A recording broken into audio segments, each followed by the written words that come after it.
So imagine this. Standing on the sidewalk, a car comes whizzing past. What does it sound like? Well, you can do an impersonation or an imitation of what you think it sounds like. My impersonation, that's not the right word. My imitation, it's not a person we're imitating. My imitation of the sound is something like this. It goes like this. This is called the ee-oo effect, or hoi polloi refer to it as the Doppler effect.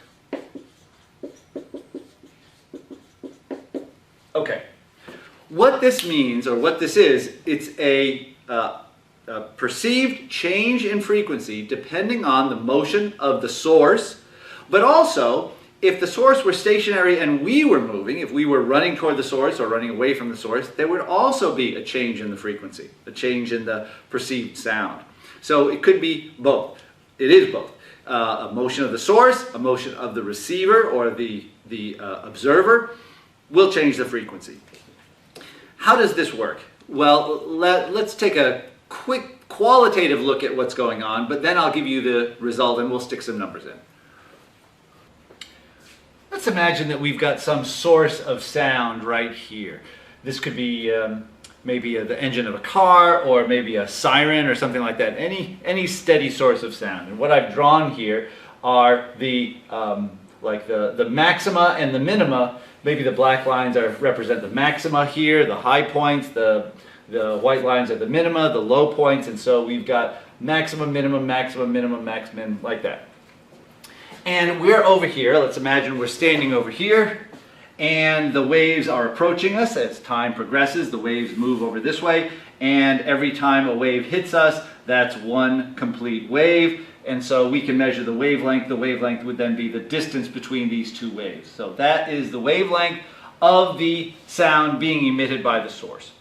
Now let's imagine, we could do this with the observer, the person listening, moving, but we'll do it with the source moving. Let's imagine that our source is moving to the right at some velocity. What's going to happen to the shape of these waves? Let's take a look.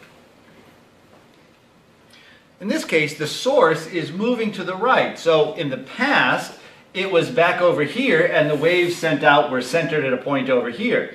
But later it had moved over here, and the next wave is centered at a point slightly to the right. The next wave centered at a point more to the right, more to the right, more to the right. So each one of these circles is then centered at a point slightly more to the right. So the source is then moving this way to the right. But let's imagine again that we're over here, standing over here, and the waves are approaching us. What do we experience? Well, notice the wavelengths, the waves are closer together. We experience a shorter wavelength. Shorter wavelength means higher frequency. So if we're over here, what we hear is something higher than the frequency that was emitted by the source. The frequency is increased. If we are over here on this side, and the source is moving away from us, we experience a longer wavelength. So we experience a lower frequency. If it's a sound, a lower pitched sound. Well, what happens if the object goes by us? Well then, if it goes by, imagine we're standing here. As the wave approaches us, we have a higher wavelength.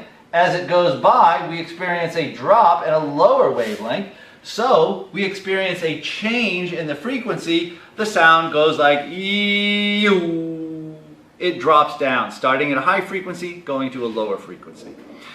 I'll put up an equation for that in just a second, but let's imagine what would happen if this source actually traveled at the speed of sound. What would happen in that case? Let's take a look.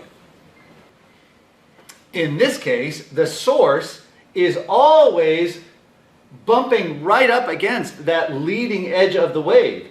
And all of these waves pile up on top of each other. What happens when waves add together is they increase the amplitude at that particular point. So we have a very, very high amplitude wave here, very, very high amplitude wave here. Well, this speed would be what's called Mach 1. Mach 1 means at the speed of sound. What if the source could actually travel faster than sound? What would it look like in that case? what happens is the source actually leaves the wavefronts of the previous waves. So here's one of the waves that were sent out back when the source was back here somewhere, and it has actually left that over here. And what happens? We get this line of the waves overlapping on top of each other, making a very, very large amplitude right along these lines here. What would this sound like? Well, if we were down here, there are no waves yet, so we wouldn't hear anything. But as this propagated, as the source kept moving this way, and this cone moved over here this way, eventually this would hit us, and it's almost like being hit because this would sound like an explosion. This is called a sonic boom. So as the source is moving faster than the speed of sound, and we are hit by that wavefront, it sounds like an explosion. This source is moving about 1.5 times the speed of sound, and so that would be called Mach 1.5. So the Mach number tells us the number of times the speed is relative to the speed of sound. So Mach 1.5 would mean that the source were moving at 1.5 times the speed of sound. Okay, very, very good. Let's go back to the Doppler effect and let's put down an equation describing the change in the frequency, and we'll stick some numbers in it. So let's imagine we've got some source of sound over here. So we've got some speaker or whatever making some sound waves over here. And then we are over here with our great big ears and we're listening to the sound.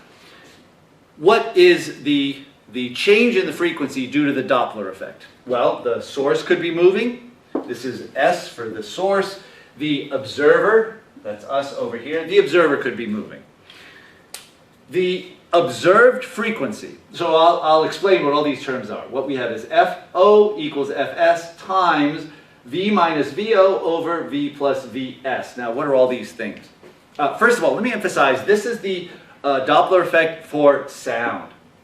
A Doppler effect for light has a different result, and hopefully if you take 2212, you'll see what the Doppler effect for light is in that class.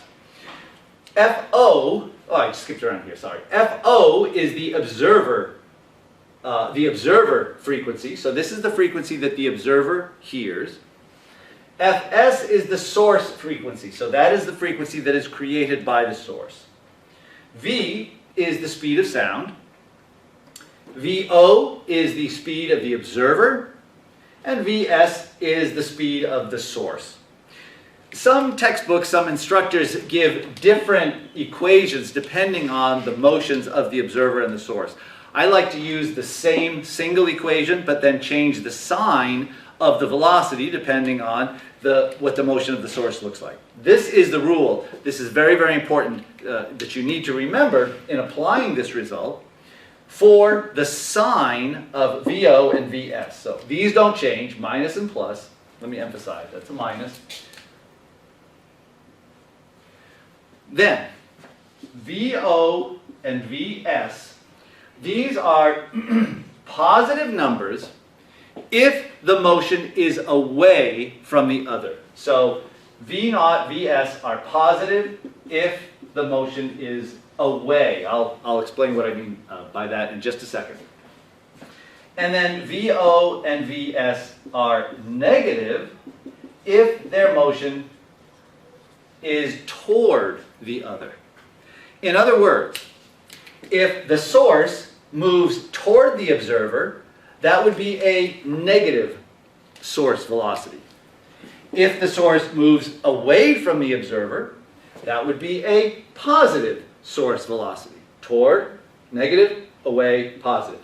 If the observer moved toward the source, that would be a negative observer velocity.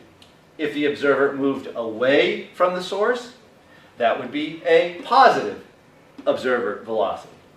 An easy way to remember this is, does the motion tend to increase the distance?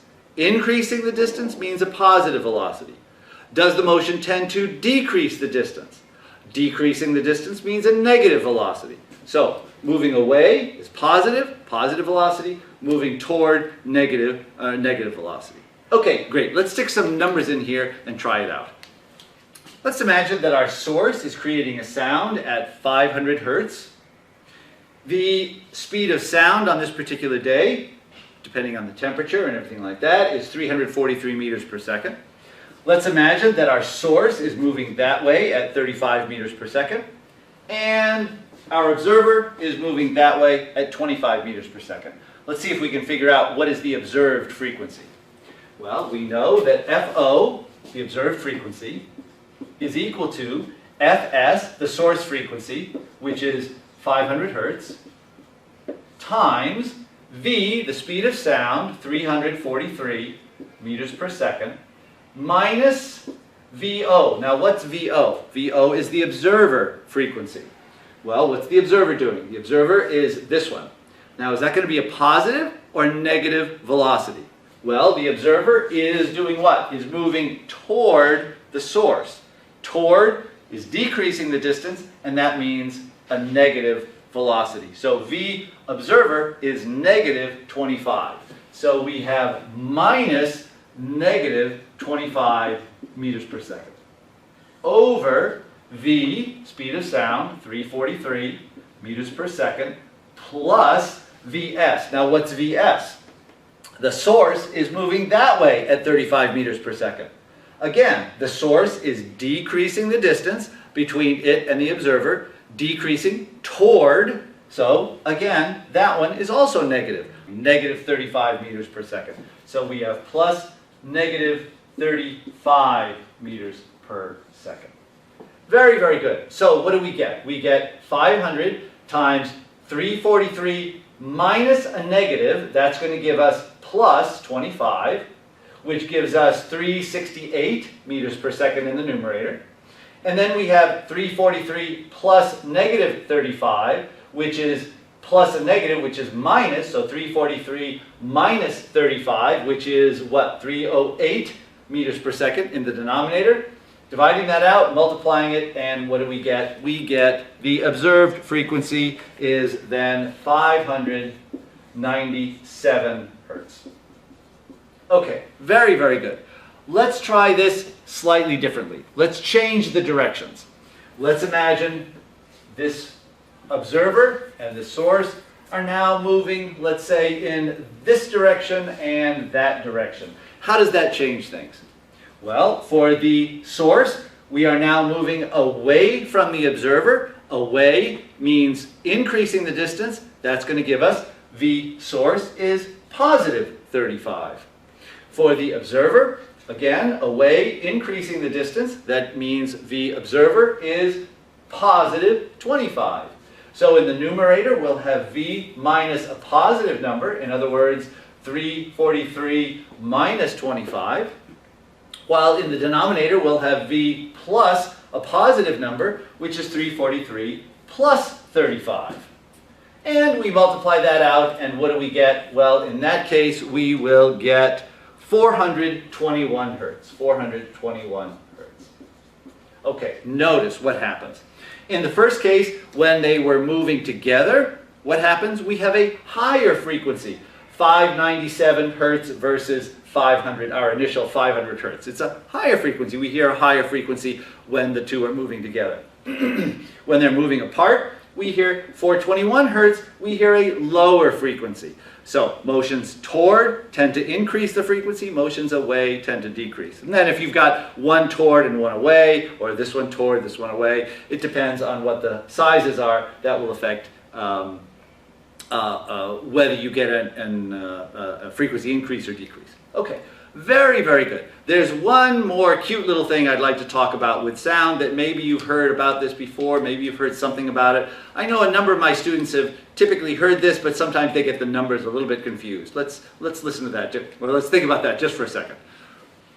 Let's imagine there's a thunderstorm going on, and a bolt of lightning strikes somewhere away from you. So you're over here, and it happens somewhere over there. Perhaps you've noticed that you will see the flash of light. You'll see the lightning before you hear the thunder. There's a time lag between the two. Now, what causes that? Let's see if we can take a look at that. Let's imagine that we are 1 mile away. So the distance between the point where the lightning occurs and us is 1 mile. In other words, 1,609 meters. So that's just about 1 mile. Let's see how long it takes the light to get to us and how long it takes for the sound to get to us. First, the time that it will take for light will be the distance, 1609 meters, divided by the speed of light, which is 3.00 times 10 to the 8 meters per second, as we saw when we were looking at the radio waves. We divide that out, and what is that? It turns out that that is 5.36 times 10 to the minus 6 seconds. In other words, 5.36 microseconds, or millionths of a second. That is very, very fast. What is the time that it takes for the sound to get to us? So in other words, the lightning is what we see, that travels at the speed of light. The thunder is what we hear, that travels at the speed of sound. So what is that? That will be 1609 meters divided by the speed of sound. Well, the speed of sound depends on the temperature of the day and the density of the atmosphere, things like that. But let's put in kind of an average value of 343, what we used before, meters per second. Divide that out, and that turns out to be 4.69 seconds.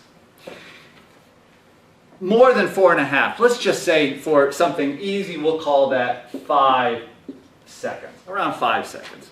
So when the strike, the lightning strike, was a mile away, this is very, very fast, almost instantaneous, 5 microseconds. About 5 seconds later, we hear the thunder. So for every mile, that will take an additional 5 seconds, or almost 5 seconds, 4.69, let's just say 5, an additional 5 seconds to get to us. This gives us kind of an easy way of estimating the distance to the thunderstorm, or at least that particular lightning strike. If you see the lightning, you see the flash, and then start counting 1, 2, 3, 4, 5, 6, 7, 8, 9, 10.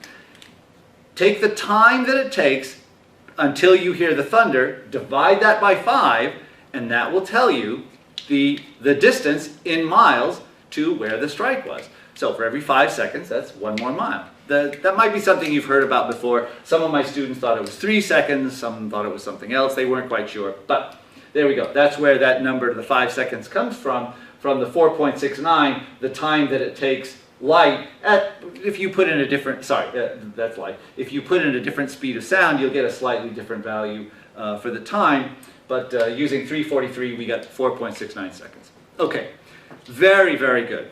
Next time, we're going to take a look at another aspect of waves. What happens when there's more than one wave? How do they interact with each other? Okay, we'll see that next time.